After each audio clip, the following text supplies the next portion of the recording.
And welcome everybody to the Andrew Cooperrider Show. Of course, I'm your host, Andrew Cooperrider, and today we're going to be covering the Fancy Farm speeches other than the governor's speeches. We're going to go through just a few of the other speakers they had and what they had to say. We're not going to cover every single speaker. Frankly, we just don't have time. And honestly, a lot of the speeches weren't that noteworthy outside of people introducing themselves. But we are going to talk about a few speeches that are a little bit interesting and a few things that I thought was important for us to point out. And for the big story of Fancy Farm over the weekend, outside of obviously the governor's meeting, was Mitch McConnell. And we're going to be taking a look at what he had to say and what the crowd's response to him is. We're also going to be looking at Comer. He had a few words, Congressman Comer.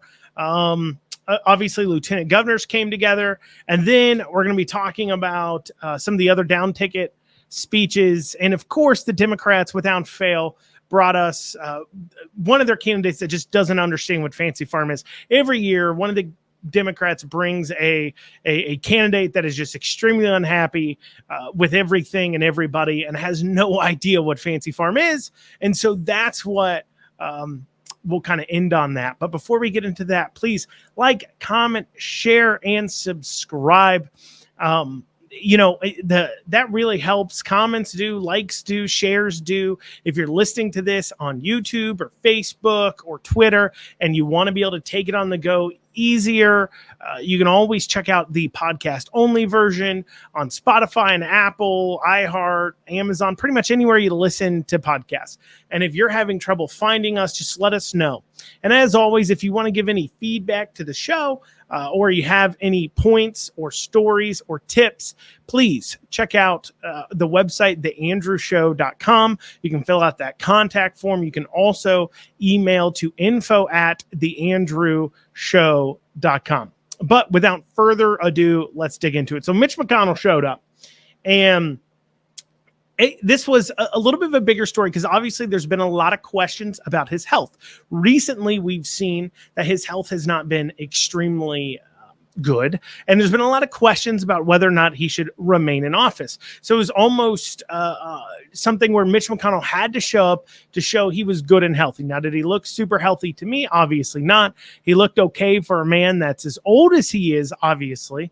But not everybody was happy to see him, which is interesting because at the Fancy Farm picnic, that is where you're going to have your most amount of party loyalists, people who, they're Team R all the way or Team D all the way. And if you've got an R next to your name, you can do no wrong. And you know the types that I'm talking about. If you spend any time at all around the Republican Party, you know exactly what I'm talking about, that there are those types, and those are the people who typically go to Fancy Farm, which is why it's rather shocking to hear how Mitch McConnell first was greeted. People are talking about him being booed and told to retire, and a lot of that they could blame on Democrats out there, and that's a story a lot of people are pushing. But there's a more important story to McConnell showing up, and let me play the first clip for you here and see if you catch it. 28th Fancy Farm. I want to thank Father Venters and Stephen Elder for finding a way to keep Fancy Farm going, even with pork prices going through the roof. Thanks to the Kentucky State Police and local law enforcement. What they're saying is, what you're hearing is lost the Senate. That is the chanting he's hearing. You're hearing in that back room, lost the Senate. Now, who would be upset at McConnell for losing the Senate? This was the first thing that was chanted at him, by the way. People want to focus on the Democrats yelling retire, but I don't think it was only Democrats, but they want to focus on the Democrats yelling retire. But what nobody's talking about, or I'm not seeing a lot of, is people talking about the fact that the Republican side, there were individuals that you were just hearing chant, lost the Senate, blaming Mitch McConnell for the losses in the Senate. And there's good reason why they're doing that. Mitch McConnell controls the Senate caucus campaign fund that's supposed to help Republicans get elected. He famously did not support a lot of the candidates that he should have. And he also supported some pretty lackluster, and where there was some more competitiveness, he pulled back funding when he should have put it in. And this all stems from the fact that, well, quite frankly, and this is where a lot of the vitriol towards McConnell comes from now, is that he doesn't want ours to be in control unless he's in control of them.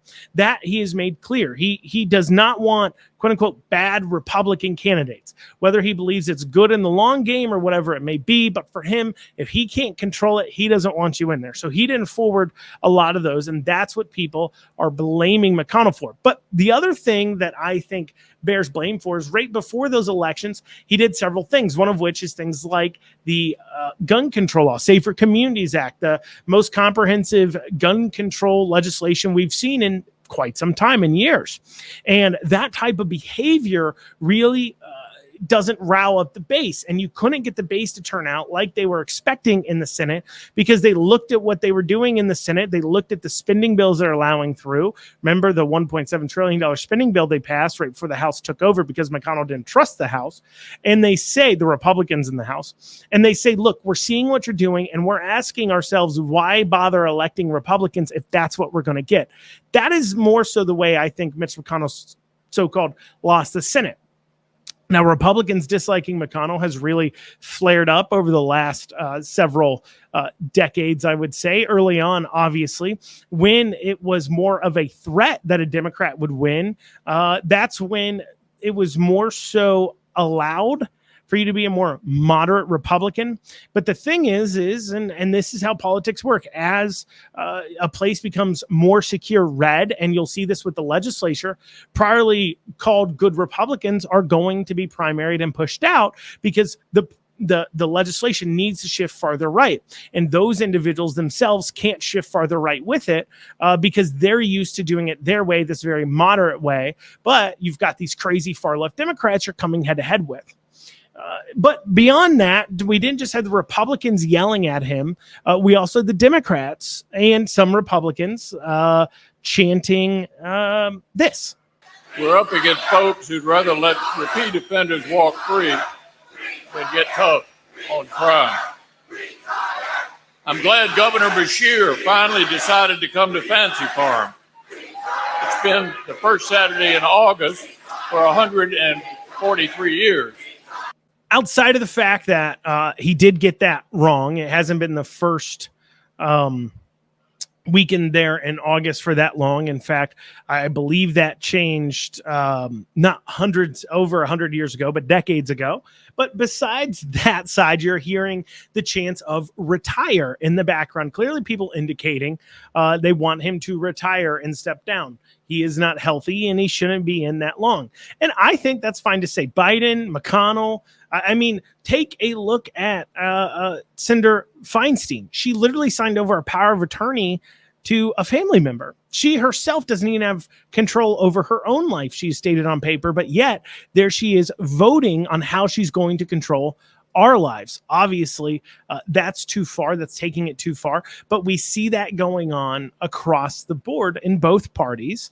And that's why to say is just Democrats chanting retire, I don't think was accurate. Obviously, that's Republicans too, I think, chanting that as well. But as an example of kind of how McConnell's been to where he is and why he still maintains power, listen to what Comer has to say when he first starts out. He starts out with these two things, and take a listen to what he had to say as an example of how McConnell really, how he has controlled this Kentucky politics here. Two important things. First of all, I want to thank Senator Mitch McConnell for the close working relationship that he and I have. We work together on every federal issue affecting West Kentucky, from the uranium deactivation project in Paducah to the farm bill right here in the purchase area. Mitch McConnell always fights for West Kentucky. And second, I want to say this publicly and enthusiastically. I am proud to endorse this entire Republican ticket this November, especially our next governor, Daniel Cameron. So as a perfect example of how kind of McConnell still maintains power, people always ask, how does he keep winning? Comer points out a few things to us. First thing he points out is, despite the fact that McConnell has such low approval ratings, it is better for you politically to say you're great friends with him than to say you're not. Why? Well, because McConnell helps give you the wins, brings home the quote unquote bacon. See, here's the thing about McConnell, and here's the thing about politics in general. If you want to be politically respected, you have to be politically feared. What McConnell does is he brings home the bacon, quote unquote. That's how he's managed to maintain control. See, all the social issues and the conservative issues that we as voters actually care about don't actually matter. And by that, I mean that we actually care about. That's not what the general populace necessarily cares about. Or per se, that's not what the elites and political elites, especially the people who control a lot of the vote in the primaries, where McConnell can reasonably lose if because obviously we're in such a, us versus them, D versus R situation, that McConnell losing to a Democrat seems very, very, very unlikely. But putting that to the side, you see, Mitch McConnell does do the backroom dealings that he needs to do in order to get the funding done. He brings home the bacon. As long as that bacon, of course, is done to quote unquote enrich his, as they say, sometimes enrich his buddies and friends. And what I mean by that is bringing home money to fund projects and then making sure those people doing those projects are the campaign donors to Mitch McConnell. Examples like that. Of course, I'm not going to pretend like it doesn't enrich him in the process in that way, or at least increase his political power. Of course it does. But it's the reason why people, quote unquote, vote against their own interests. They vote for an overreaching government that takes away their rights, and they vote for people that aren't going to fight back against it. People like Mitch McConnell, because they like being taken care of to a degree. They don't mind you taking away their rights as long as you're building them their shiniest bridge or a new road or so on and so forth. And they're not looking at what they're giving up in the process. And that's the real fight going on within, I think, the Republican Party that the Mitch McConnell microcosm kind of really draws out.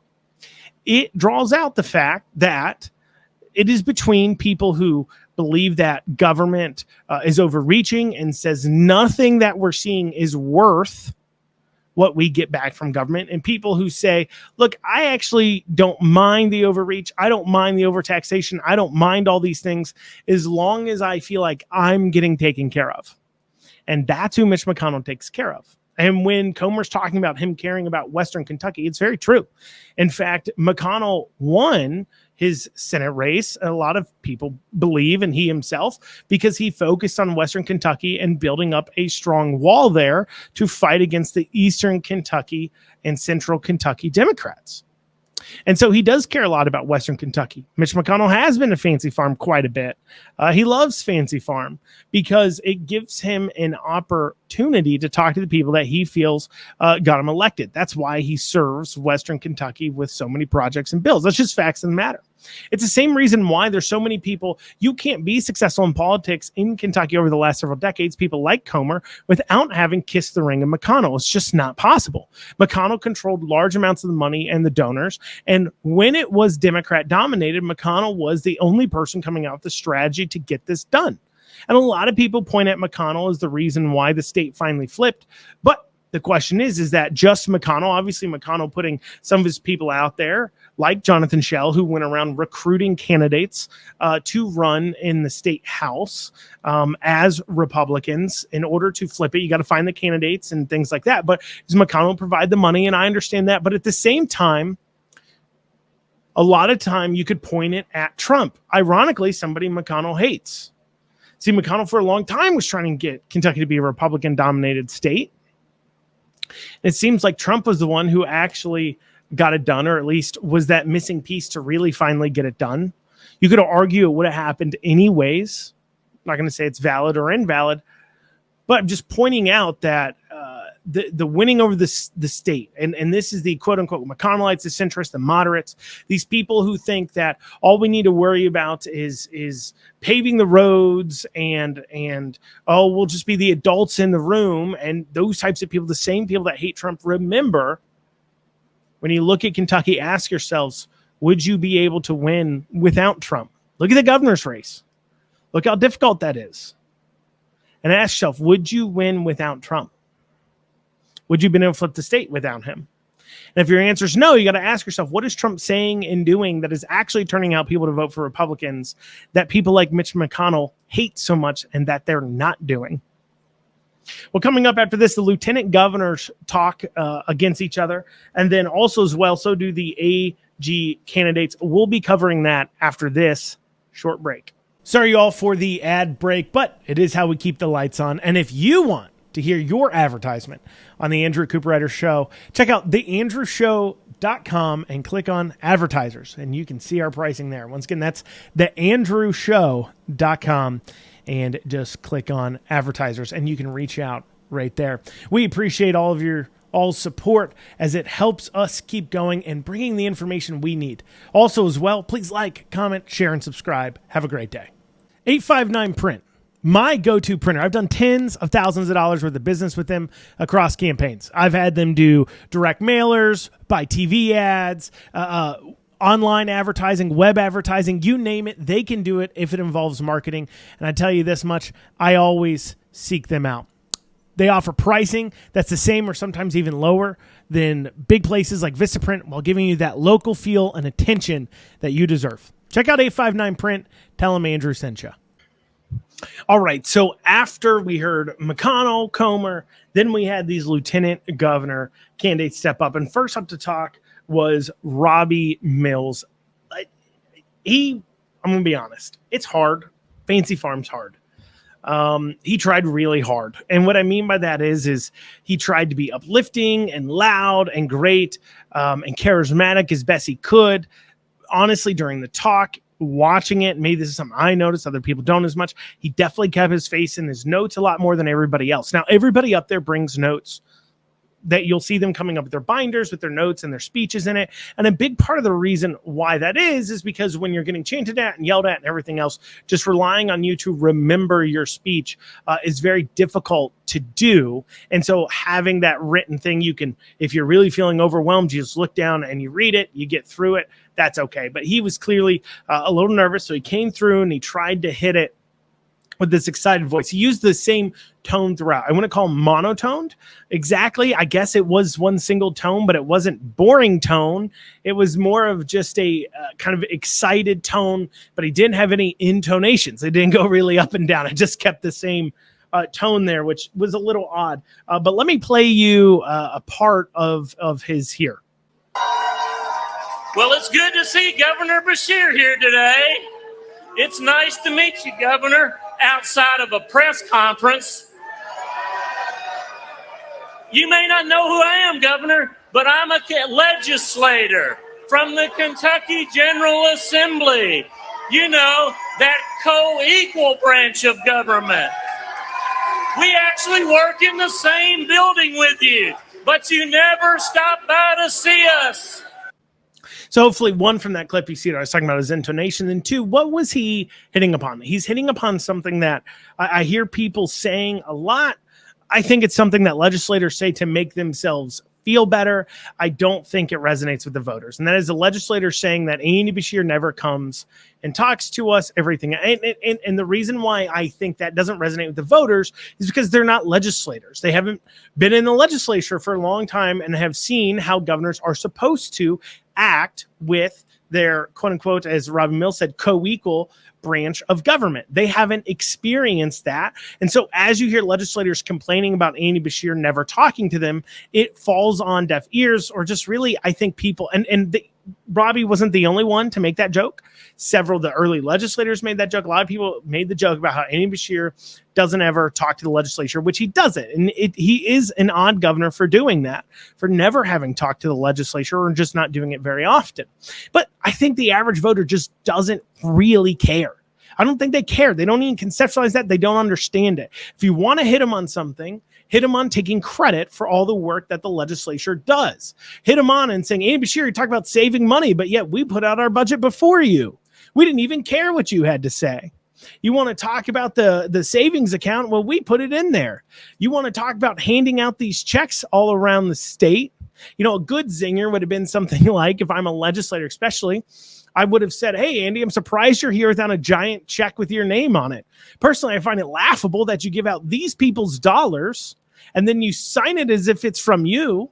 It's their money that was appropriated for that project by us that then is being wrote back to them, the people who gave it. But yet you're doing these ceremonies like you did it.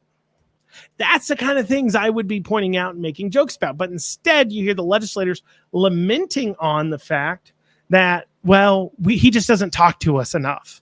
Which, like I said, I don't think that resonates. I think pointing out that he doesn't talk to us, therefore him claiming our successes as his is improper and incorrect, and it's not accurate. That, I think, hits better.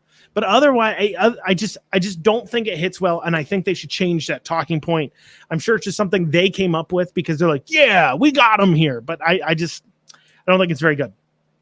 So Jacqueline Coleman plays her part. Remember, Jacqueline Coleman is coming from education. She was brought in specifically by Beshear in order to talk about the schools and the education side. Remember, is those pension issues that really did it. So it's Jacqueline Coleman's job to come in and talk about the teachers, and something she tries to do really well.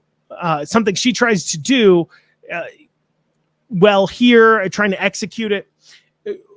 Just listen to what she had to say here. Now, we know this is an election year because this side is dusting off Matt Bevin's old playbook, and he is attacking our schools again. And so she continues it on for several minutes talking about the schools are under attack. The schools are under attack. Obviously, one, I think this is a different playing field. And I really think so. And people can disagree with me with all they want to, but I just don't think the quote unquote teachers thing is as much, it carries as much weight. And I think a large part of it is because during COVID and over these recent times that we've seen school spending skyrocket while teachers at the same time say they're not getting raises, the average citizen, the average voter, and as we've seen schools putting in place policies on these LGBTQ stuff and so on and so forth, a lot of conservatives and moderates are leery of their public schools. They're dissatisfied with their public schools, and they've detached teachers from the schools. See, what Republicans are attacking on is the administration. They're attacking on the schools not getting the job done, not educating people, and they're not blaming the teachers, though. The GOP is blaming the administration. They're blaming things like the state board of education. They are not blaming the teachers and the classrooms themselves. That is something Bevin unfortunately did, and that was that famous clip where I believe he called them all complainers or what have you. That is what really kind of did him in. He did not separate out teachers from the administration, teachers from schools. And a part of that was because it was the teachers themselves that were mad at him over pensions. But right now, the so-called attacks on teachers are not attacks on teachers. They're attacks on administration. They're attacks on our funding. They're attacks on the way we're doing schooling that is creating this failed result. And I just do not think it's going to resonate the same way. But Jacqueline Coleman coming through trying to really push that. And then next, she pulled out the same joke. She actually said this joke, I believe, 3 times. So she said this joke 3 times. Andy said this joke 3 times. A variation of this Daniel Cameron having a hard time finding a lieutenant governor joke. Let's take a listen. Just think about that. 7 no's, 0 yeses. Sounds like Lieutenant Governor speed dating with Daniel Cameron.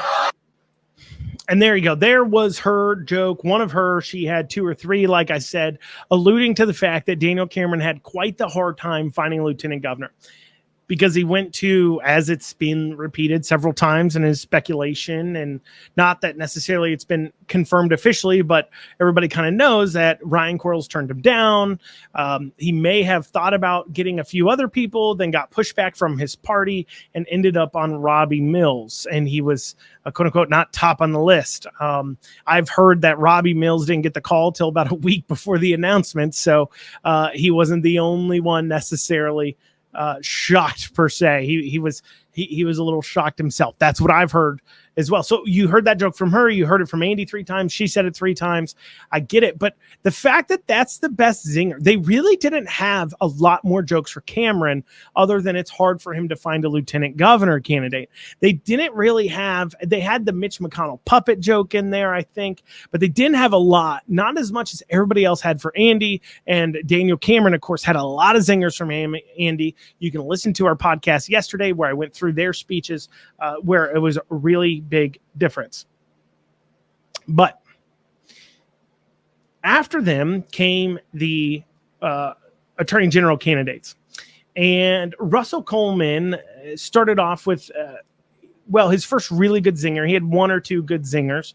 Otherwise, he gave a pretty standard, pretty good campaign speech, but he did have a few jokes. This is one that he said that I thought was particularly important and funny and a good thing to have hit his opponent on. From UK Law School, I spent many hours, a lot of hours, before the tornado took it in what was the Graves County Courthouse, studying for the Kentucky bar exam. Well, hold on a minute, Representative Stevenson. Let me tell you, the Kentucky bar exam is a test you take to practice law here in Kentucky. So that was Russell Coleman coming out and talking about how the Kentucky bar exam, he has his law license, but his opponent, Pamela Stevenson, does not. I actually did a podcast on this a few weeks ago talking about how Pamela Stevenson does not even have her license to operate law in Kentucky, which is true. And it's a good thing to point out.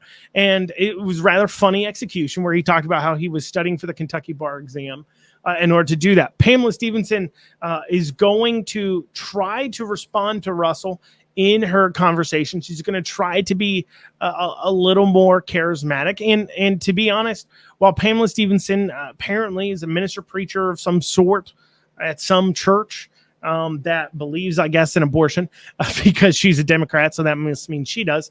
But anyways, putting that to the side, she's going to come out with this really energetic talking point. But, and this is something you may miss in her speeches, but let's start off with how she started out. So you just heard Coleman hitting her on that. Otherwise, he had a pretty standard campaign speech. Let's hear how Pamela Stevenson, running against him, decides to start off. Hello, Fancy Farm. Thank you to St. Jerome Parish for hosting us and for letting the little radicals participate. There's a reason why I wanted to point that out. That was what she opened up with. You heard her say, hello, Fancy Farm. Thank you for hosting us and allowing the little radicals to participate, referencing to the entire GOP. This is a terrible thing for her to say. Understand this, okay? All the other Republicans, other than Daniel Cameron, are winning, running away with their elections. Like they're up double digits, sometimes 20 points, over 20 points on their opponents. And there's a reason why. Because Kentucky is now a Republican state. The majority of people are registered as Republicans. So if you're going to want to win, you can't play these party politics. You can't sit up there and call every single Republican candidate a radical. You have to create your own identity outside of party politics if you're going to win over the moderate Republicans that you need in order to win. But instead, coming out and yelling at everybody, and I know she wasn't yelling, she was speaking with passion, but it definitely came out as her chastising and saying, oh, they're all little radicals over there. I think that was a bad call. Make some jokes. Go for it. Make jokes about your opponent, though. Don't make jokes about Republicans as a whole when you're running in a Republican state for an office where you need Republicans to vote for you. I think her calling them radicals is a giant mistake, and that shows how she views Republicans. Republicans she needs to vote for her. But let's hear what she then says about her opponent. It's so good to be here today because I get to hear my opponent tell jokes. Based on his speeches, I didn't know he knew how to tell a joke. So that was her alluding to Russell Coleman being boring and not knowing how to tell jokes. What I can tell you is that I have heard Russell Coleman speak several times. I've met him in person quite a lot. The guy has an interesting story. As far as qualifications go, he's a former FBI agent.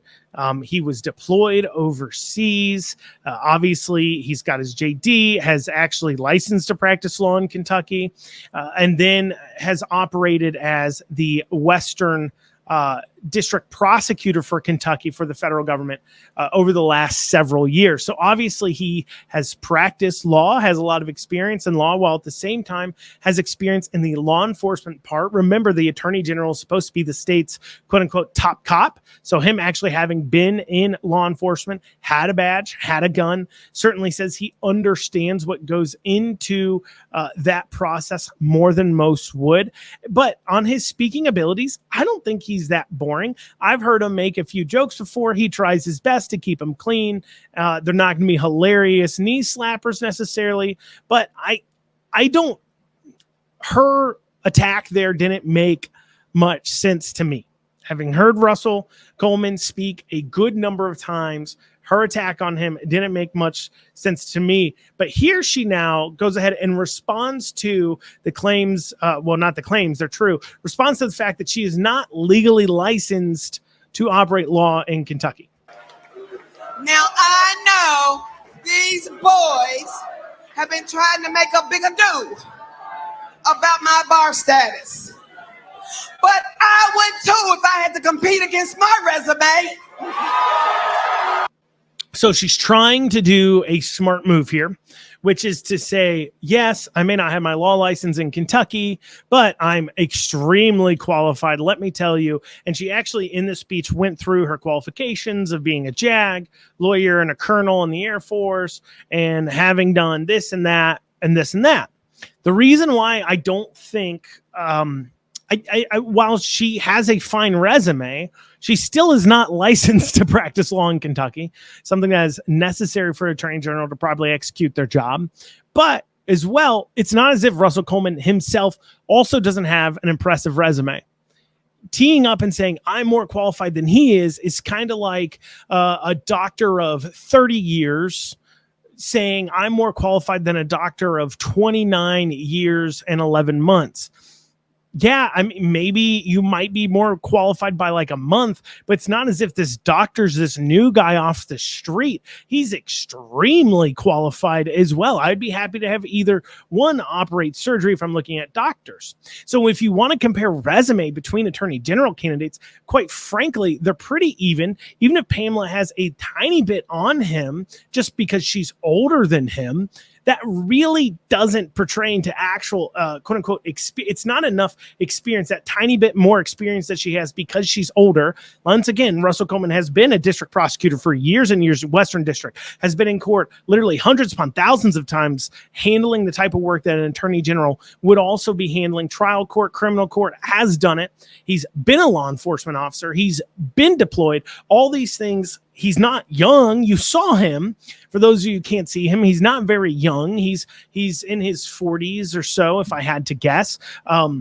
Does he sound unqualified to you? No, of course not. But she's going to try that because she herself is lacking the proper licensing to be qualified to execute the job. She may qualify to run for office, but she's not qualified to actually execute the job on a legal standpoint. If she got involved in cases, there'd be a lot of problems and lawsuits because she herself cannot practice law in Kentucky.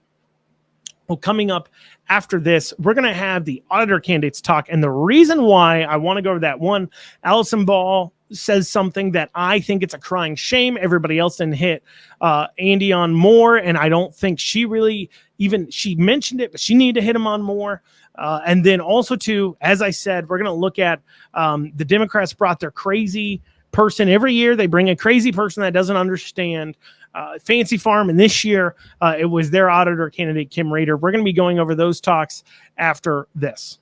Lexington Overstock Warehouse is Central Kentucky's best source for stylish new home furnishings. Don't pay retail. With our low overhead operating structure and big name brands, we offer the absolute best values on new furniture for every room. Shop online anytime at LexingtonOverstockWarehouse.com or visit our weekends only showroom located at 156 West Tiverton Way. Right now, for listeners of this show, we're offering a special discount for our online customers. Use coupon code FREEDOM for an additional 10% off your online order today. Lexington Overstock Warehouse, low overhead equals really low prices. Sorry, all for the ad break, but it is how we keep the lights on. And if you want to hear your advertisement on the Andrew Cooperrider Show, check out theandrewshow.com and click on advertisers, and you can see our pricing there. Once again, that's theandrewshow.com, and just click on advertisers, and you can reach out right there. We appreciate all of your support as it helps us keep going and bringing the information we need. Also, as well, please like, comment, share, and subscribe. Have a great day. All right, so then there's a few other down ticket speeches, but one I want to focus on because both people were interesting was the auditor's race. So Allison Ball, current state treasurer, running for auditor, she brought up something that I think a lot of other people should have brought up, but she did bring it up. Let's take a listen. Andy Beshear is more interested in counting license plates numbers than figuring out how many foster kids are sleeping on the floor of office buildings or how many juveniles are suffering in juvenile detention centers. These are serious problems to have. Like when Andy Beshear sent tornado relief funds to the wrong people. First, that was two clips. One was that I kind of were mashed together. So where she was talking about the kids sleeping on floors, juvenile detention centers, that was one clip. And then the second clip there was when she was talking about the Western Kentucky Relief Fund checks. So first, on the kids sleeping on floors, juvenile detention centers, that is forefront. That is happening right now. That is topical. And that is something that a lot of people are upset about. And it speaks to, and I've done podcasts on this, Andy Beshear's record when it comes to children is just awful. It's awful. And that really points it out. And I wish I would have seen more people hit him on that. I wish I would see more people hit him on the fact to say, you know what, it's a crime shame. Andy Beshear's even down here for Fancy Farm. He should be spending time trying to figure out how to stop these kids that he's got sleeping on offices and kids that are being violently attacked in our juvenile detention centers, and how he's solving those problems, things that the legislature is stepping in to have to fix, things that his incompetent people can't handle. They should have hit him on that more across the board, but they didn't. Allison Ball did bring it up. She did bring it up. And then she also brought up that Western Kentucky Relief Fund. They are in Western Kentucky. They are in a place that was ravaged by tornadoes. Where they're at right now was ravaged by those tornadoes. And as I mentioned in yesterday's podcast, Andy Beshear sent $200,000 of donated tornado relief funds to the wrong people, at least $200,000 to people who were never damaged by tornadoes in the first place. That is just $200,000 from people who admitted that they got the money and didn't need it. How many people took the money and ran? If you think half of them are honest, that's more like $400,000, $500,000. Wouldn't it be hard at all to say $500,000 sent to the wrong people? That was not brought up by anybody else. Something that impacts that area, something that points out Andy Beshear doesn't care for you. Andy Beshear standing on this whole, I super helped you out with this tornadoes thing. Look at me. Pointing that out, pointing out that he uses them as political pawns would have been a great opportunity to do that while in Western Kentucky, while across from him. But nobody else did it. Allison Ball brought it up. I think everybody else should have brought it up. It's a crying shame nobody else did. Now, moving on from that, every year, the Democrats bring somebody who just doesn't get Fancy Farm, doesn't understand it. You feel like they're yelling at you. They're really mad at the crowd. They're mad at you. They're mad at Kentucky. They're just unhappy to be there. They never tell a joke. They have no jokes to tell. Instead, it's quite the opposite. Instead of giving a even okay campaign speech without jokes, they instead give you a speech where they feel like they're yelling at you. Last year, it was Jimmy Osbrook that was running against, or Osbrooks, I don't know, whatever. Jimmy Osbrook or Brooks. He's running against Cover. I I grabbed some excerpts from his speech last year. Let me play that for you real quick so you can understand what I mean about the Democrats bringing just a crazy person that absolutely does not understand Fancy Farm at all. This year that Osbrooks is giving the speech was the year that Rand Paul's wife gave a speech where she really went after some of the crazy LGBTQ issues that were going on and are still going on, things like women competing on sports, so on and so forth. And she did a really good speech on that. And this is him responding to that. I want to make sure I frame that in there. And I am glad that Miss Paul left, because that was an insult to me and to many of my friends.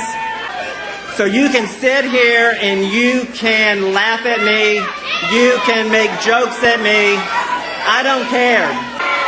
And I need to have my protections.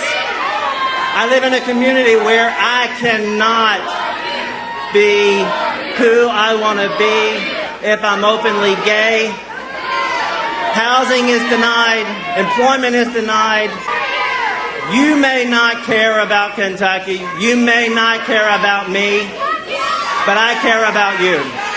So there was the crazy Democrat from last year, clearly upset at the crowd. I remember watching that speech and being like, what is wrong with this guy? Like, this is supposed to be a fun-filled event. We're making fun of each other a little bit. We're giving speeches, campaign speeches in jest, in good time. But here this guy is literally yelling at the crowd, telling them, you may not like me. You don't love me. I can't live my life. You all are offensive. Just really going off on the crowd there. And this year, the Democrats delivered. They delivered their person who really didn't understand it. Here is Kim Reeder running for auditor against Allison Ball. For those who listen to the audio format, you're not going to see the body language. She has got some real crazy eyes going. I don't think it helped the fact that she probably got something in her eye before, and one of her eyes is like blood red. You're going to see this, but she has an intensity and crazy eyes that makes you feel like she's going to rip your heart out and eat it in front of you. So for those of you listening to audio only, you're not going to get that. But for those of you watching the video, pay attention to that, because you're going to see that here in a bit. Here's some of her outtakes. I promise you, I didn't misrepresent her speech at all. This is exactly sticking to what it was. I don't know what upset her beforehand. She was clearly, something was under her skin. She was just really, really mad. And I'm going to play that for you, like I said. And like I said, I'm not mischaracterizing this. Just take a listen. I went on to earn degrees at Yale, Duke, and the University of North Carolina Law School. And I wasn't done then. I've spent 20 years building a successful tax practice. I was named one of the top tax attorneys in the country. I've raised my hand to run for auditor because my educational and professional credentials make me exceptionally qualified for this job.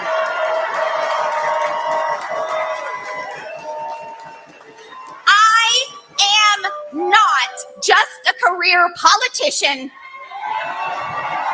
trying to get another political job. I'm a professional who wants to use my skills, my intellect, and my decades of experience to work for Kentucky. We have a 1993 RV. It doesn't have air conditioning, but we're getting around to all 120 counties to talk with Kentuckians and meet them where they are. Please, Kim, if you're listening to this, don't meet me where I am, okay? Don't do it.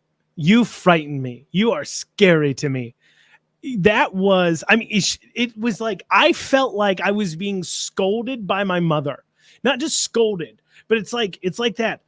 You know what it reminded me of? This video has been going around where this woman's just losing it because she's hungry. Let me play that for you real quick. I worked 10 hours All I want is Princeton. What did you eat today? I ate nothing. So, like, at least she had a good reason to be so upset. She had worked 10 hours and hadn't gotten to eat. But Kim Reeder, on the other hand, I maybe it was the AC that was really, really bothering her. Okay. And you know what? For $500, she could get that AC fixed up. No problem. No problem at all. I don't care what's wrong with her 93 camper. You can get that fixed up. Even if the parts you think cost more than that, let me tell you what, you put an inverter on that, throw an AC window unit in there, you'll be good to go. You could get that thing fixed janky style for $500. But if that means you stop yelling at all of us, then it's like she was mad at us. She went to Yale, like, and Duke. Like, I'm sorry you went to Yale and Duke. Why are you yelling at me? I didn't do it. It's just, it's like Fancy Farm. You're supposed to make a joke. She didn't make a single joke. All she did was yell at everybody the whole time. And every year there's a Democrat, and all they do is yell at everybody because they don't understand it. And it literally is, I don't know. I wonder who it's going to be next year. I mean, who are they even going to get to talk next year? If Beshear loses, you won't have a single statewide elected Democrat. So in order for it to be a bipartisan, what, they're going to have to bring in the chairman, I guess? I don't know. I don't know what they're going to do. Obviously, they can also have a Democrat congressperson speak and Democrat House rep, if there's one, running against Heath or whomever has that seat that's running on the Republican side. But are we going to miss out on the crazy person now? I don't know. That'd be a shame. It'd be the only thing I'd miss for Democrats not being able to put together anybody to go to Fancy Farm because nobody's elected. That we miss a crazy person. Where are we going to find it from? Anyways, well, guys, that's what we have time for today on the Andrew Cooperrider Show. Thank you all so much for checking us out, visiting us. Remember, like, comment, share, subscribe. Have a great rest of your day.